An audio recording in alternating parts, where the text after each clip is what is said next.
Então, muito boa noite. Será boa noite? Sim, ainda é boa noite. Como sabe, é o segundo dia em que eu tenho de fazer a cor do dinheiro muitíssimo cedo, porque a partir das 8 horas, que é a hora que normalmente fazemos o programa, vou estar em sítios com deficiente cobertura e, portanto, já sei que a emissão ia ficar pelo meio. E, portanto, optei por fazer isto esta manhã. Novamente quero agradecer aqui a ajuda do pessoal da Computadores Portugal, que tornou possível eu poder estar a fazer um programa em direto e sem problemas, nomeadamente a esta hora da manhã. Bom, já sabes, está com a cor do dinheiro, do dia 8 de setembro, eu ontem disse novembro, primeiro é setembro, do ano da graça 2021. Quero fazer alguns alertas e lembrar outros que já fiz. O primeiro é dizer às pessoas que o think tank não vai, aliás, como percebeu, não ia ter lugar ontem, vai ter lugar amanhã. É hora que eu haverei de divulgar, porque eu e o Jorge estamos fora de Lisboa. E, como lhe disse há bocado, com a deficiente cobertura de rede. Em segundo lugar, lembrar, um reminder que não fiz ontem, um disclosure que não fiz ontem, mas você já sabe que este canal tem uma parceria com a Prozis e, portanto, quando você fizer compras no site, se no cupom promocional escrever Camilo, tem um desconto de 10%. Fora aquilo que são as promoções semanais que nós divulgamos também aqui.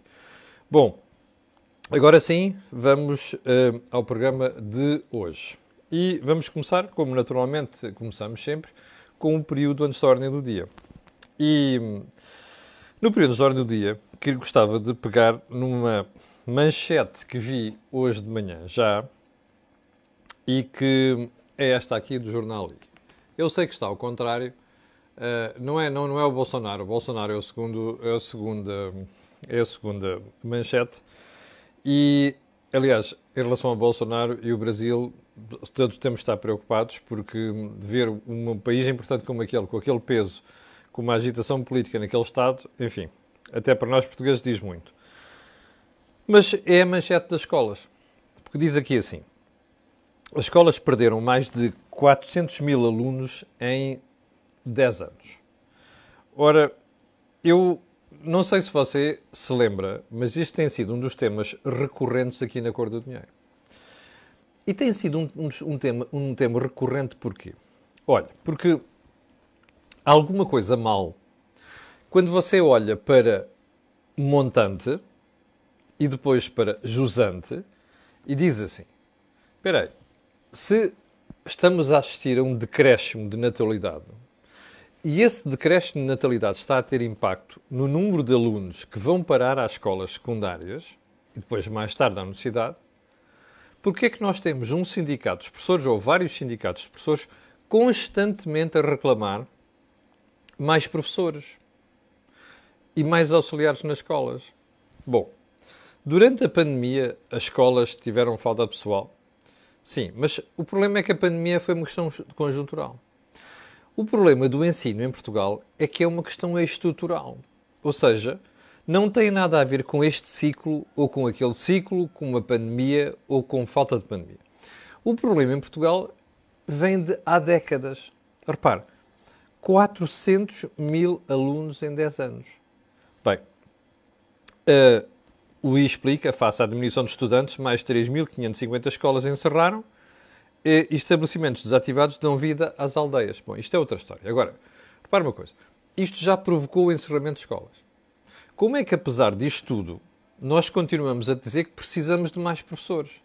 Bom, é óbvio que artificialmente é possível gerir isto. Basta dizer o seguinte: bom, em vez de eu ter turmas de 22 alunos, posso ter turmas de 10 alunos. Bom, mas também então podemos levar o raciocínio até a final. Quer dizer assim, então vamos reduzir o número de alunos para 5 ou para 2, ou então qualquer dia chegamos ao ponto em que temos um professor para um aluno. É isto? Pois isto não faz sentido nenhum. Eu compreendo que haja lobbies do lado das escolas, compreendo que haja lobbies no funcionalismo público, mas isto não é possível de manter durante muito tempo. Porque estamos a justificar artificialmente profissões e postos de trabalho que não fazem um bocado menos sentido. Aliás, não fazem o menor sentido, porque nós temos um número cada vez mais reduzido de alunos que chegam às escolas. Era bom pensarmos nisto, que isto é um problema estrutural da economia e da sociedade portuguesas. Bom, voltando aqui à agenda. Segundo ponto, o luto parental e aquilo que eu digo as pancadas do PAN. Pancadas entre aspas. Bem, eu há dias fui confrontado como cidadão com uma proposta que diz que o luto deve ser estendido para 20 dias. Bem, eu compreendo que em alguns casos concretos as pessoas fiquem de tal modo abaladas em situações destas que um médico possa prescrever, por exemplo, que a pessoa tem de estar ou de baixa ou então de repouso mais tempo. Agora, o que me faz impressão é nós estarmos a generalizar estas coisas, não é? Eu sei que o luto é um momento de dor e de perda e muito importante, todos nós já passámos por isto, mas já reparou como é que as propostas que aparecem, tanto do Bloco de Esquerda, como o PAN, como o PCP e como o PS, são todas de facilitação? É tudo facilitação. Dá mais um direito, dá mais aquele direito. A questão é como é que a gente paga isto tudo? Ou seja, para nós termos estes benefícios, nós temos que ter produção de riqueza. Ora, esse é o grande déficit que nós temos e esse é o grande problema que nós temos. Bom, ponto seguinte. Portugal e a subida do PIB no segundo trimestre. Já está tudo citado. Portugal teve a maior subida do PIB da União Europeia. Bom, meus amigos, o ponto mais importante é este. Quando se compara o período em causa com o período anterior e com o período do ano anterior, descobrimos que nós tivemos, se não a maior, mas uma das maiores quebras do PIB do espaço europeu. Ora, quando se compara um valor com um valor péssimo anterior ou um valor péssimo no período homólogo, ou seja, do ano anterior, é óbvio que as coisas disparam. Você pode ter a certeza de uma coisa. Quando nós dessazonalizarmos o efeito de pandemia no crescimento económico, nós vamos voltar àquelas taxas de crescimento miseráveis. E o que é que eu chamo miseráveis? 2%, 2, qualquer pouco por cento, abaixo de 2%, não vai passar disto, percebe? O mais importante é não desfocar-nos do essencial.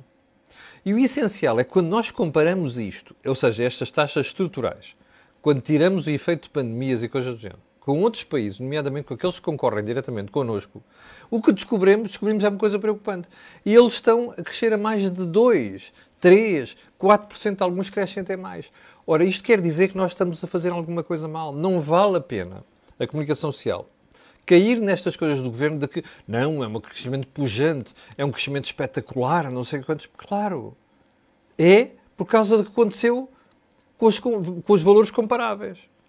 Em termos estruturais e comparando com os outros, nós estamos a sair muito mal na pintura.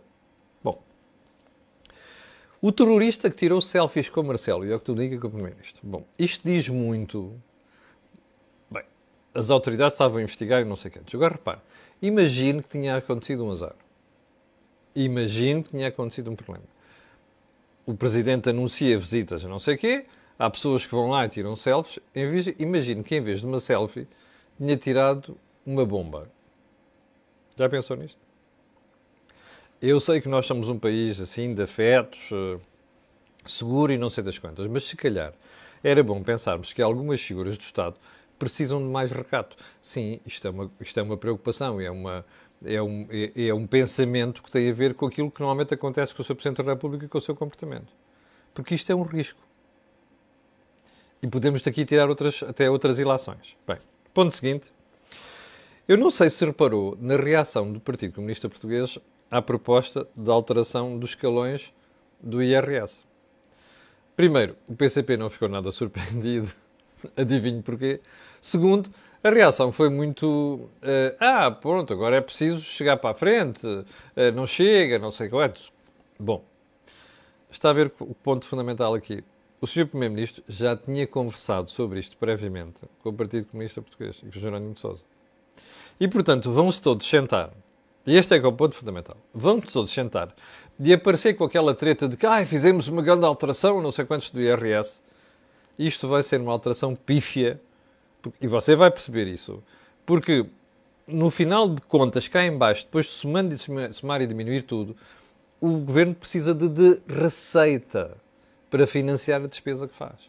Portanto, não conte com facilidades. E mais, até lhe vou dizer mais. A classe média, aquela mais remediada, que está assim a meio, que você sabe que tem classe média em baixo, classe média e classe média alta. Aquela gente que está na classe média, essa vai pagar toda a fatura. E eu vou-lhe dizer, repare, o ECO publicou uma tabela muito interessante que diz que qual é a percentagem de contribuintes que estão em cada escalão? Então é assim, no primeiro escalão estão 57,4. No terceiro, que o Primeiro-Ministro falou, estão 15,1. E no sexto estão 2,82.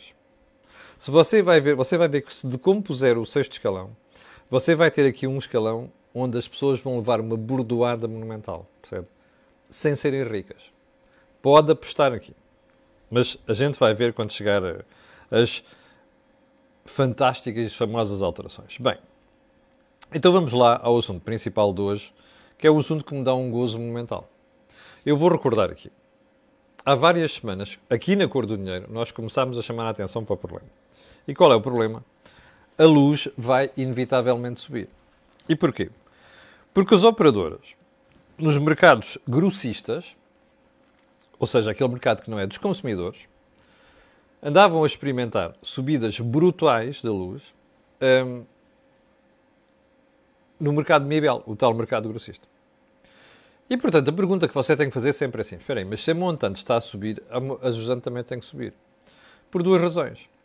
Primeiro, porque as empresas não são a Santa Casa de Misericórdia e, portanto, não têm de perder dinheiro, não é? E nunca esqueça de uma coisa. Quando você diz perder dinheiro, nomeadamente com matérias que dizem respeito ao Estado, quer dizer que você é que vai pagar, como contribuinte. Bom, mas voltemos a isto. As empresas não podem perder dinheiro e há um limite a partir do qual eles podem comprimir os seus lucros para não passarem para os consumidores. Bom, o que é que seguiu naquela altura? Aquele folclore habitual. O ministro Matos Fernandes veio cá para fora a correr dizer que não, nós temos aqui umas almofadas que permitem absorver os preços e até essa subida de preços e até baixar preços. Bom, eu quando ouço falar em baixar preços fico sempre de cabelos em pé, como sabe, são poucos. O que é que eu lhe disse aqui? Que o preço da luz ia subir. Pois, então, ainda ontem, isto é bom é ver isto desmentido pela boca dos próprios, o senhor secretário de Estado da Energia, que trabalha com o Sr. Dr. João Pedro Matos Fernandes, veio dizer, ipsis verbis, que admitia que o preço da luz pudesse subir. Não é muito, não sei das quantas. Bom, primeiro ponto. Está a ver como esta malta faz um esforço desgraçado por lhe mentir. Está a ver como isto é um governo só de facilidades. Tudo quanto é difícil, não gosta de assumir. A verdade é que nós vamos mesmo ter que assumir que os preços da luz vão subir. Agora, quanto é que vão subir? Não sei. Em outubro é quando a ERSE se pronuncia sobre as tarifas do ano seguinte, portanto, 2022. O que é que vai acontecer? Você vai ver que a ERSE não consegue dar a volta ao texto e não vai conseguir evitar uma subida de preços. Você pode apostar aqui comigo, singelo conta dobrada. Agora, há um alerta que lhe quero fazer. O Governo vai fazer todas as gingas-jogas possíveis e imaginárias para tentar fazer de conta que não vai haver aumentos. Uma das formas históricas de fazer isto é a história do déficit tarifário. Não, vocês não aumentam, depois vai aqui para um déficit, depois a gente acerta contas mais tarde. O que é que fazem as operadoras elétricas? Pegam naquilo, vão ao mercado, entregam aos bancos, descontam e resolvem. Tem uma pequena perda, mas isto quer dizer que quem paga é o contribuinte, percebe? Dívida tarifária é sempre uma dívida paga pelo contribuinte. Bom, você vai ver nas próximas semanas todas as jogadas possíveis e imaginárias para que você consiga, para o Governo vir dizer que a luz não vai subir. Pode esperar sentado. Bom,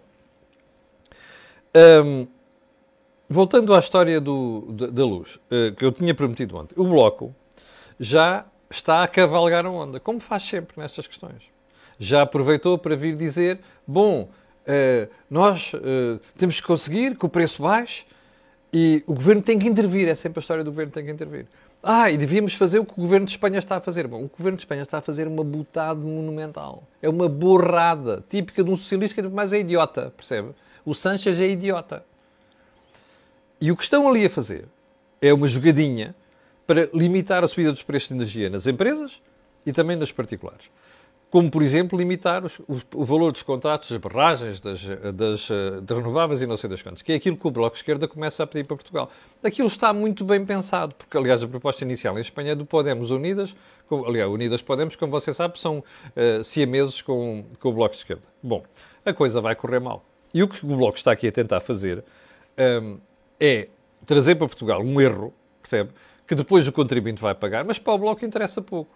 O que interessa aqui é aparecer a cavalgar a onda de que foram eles que vieram dizer e aqui a capitanear a luta contra a subida das tarifas. É bom lembrar uma coisa.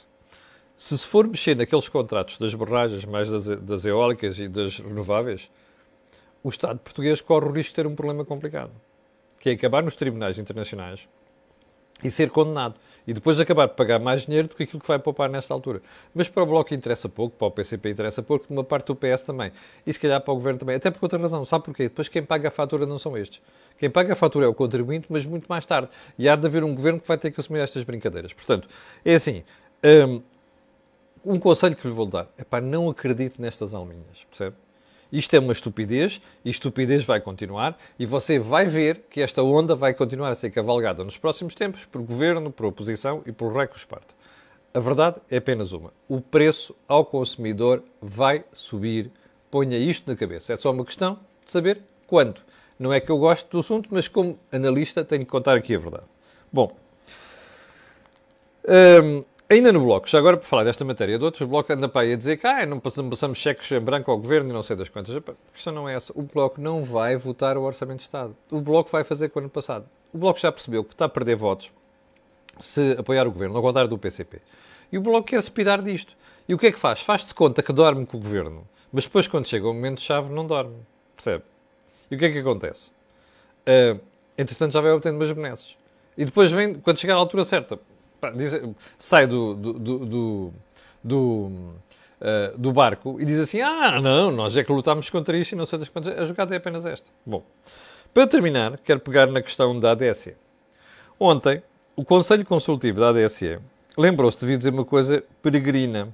Já agora uma coisa, em relação às subidas da luz, o mesmo João Galamba vem dizer que subidas não serão muito elevadas. Vamos ver qual é o artifício que o Governo vai encontrar para conseguir que as subidas não sejam elevadas. Bom, voltemos à ADSE. Como sabe, ainda na sequência do problema das tabelas da semana passada, a ADSE, quanto tempo é que já temos de programa? Deixa-me lá ver.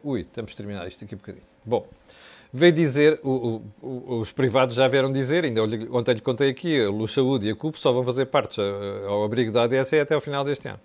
Bom, isto vai ser um problema.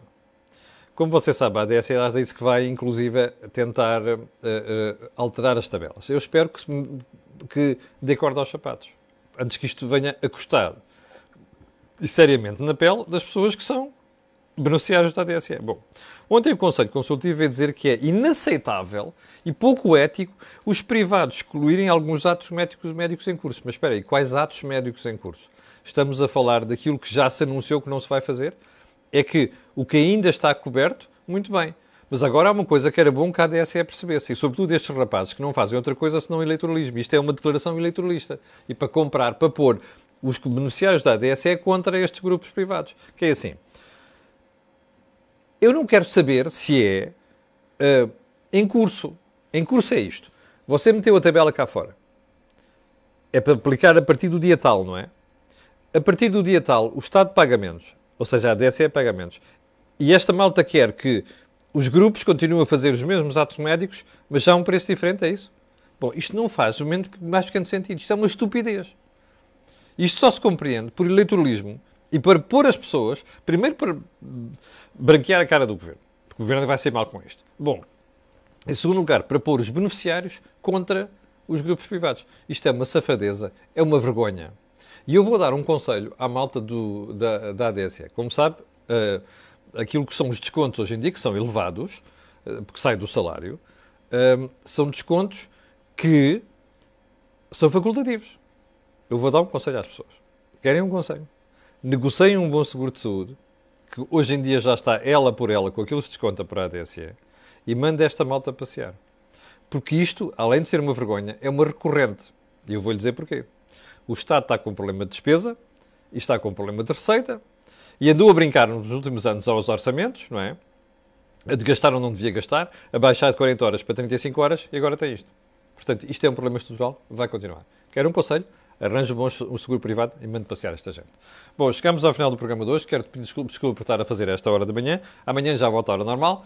E que, para o final, quero pedir aquilo que peço sempre, que é, quem está a ver, colocar um gosto e fazer partida nas redes sociais, e também já sabe porquê. Aquilo que houve aqui, não houve em mais sítio nenhum. Obrigado, com licença, e até amanhã às 8.